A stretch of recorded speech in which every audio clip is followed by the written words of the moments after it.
Welcome to Mechanic. In this video I want to show you how to set the time on your Chevy. Here we have a 2023 Chevy Bolt EUV, but this setup is used on a lot of newer Chevys as well, so procedure is going to be similar. You're going to press the home button and then go to settings and go to time and date.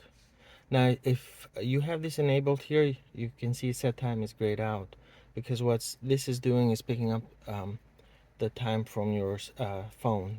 That's why it says use network provided time. So you can disable that if you want to manually set the time, and then we can change the time here. And then you can go back, set date. You can change the date. Automatic time zone. Again, this will pick it up from your cell phone.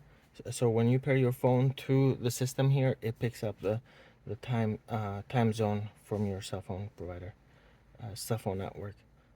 And you can use 24-hour format, or you can use just the regular 12-hour AM PM. So that's it. That's how you set up the time on your Chevy Bolt. Thank you for watching Mechanic, where you can be a mechanic.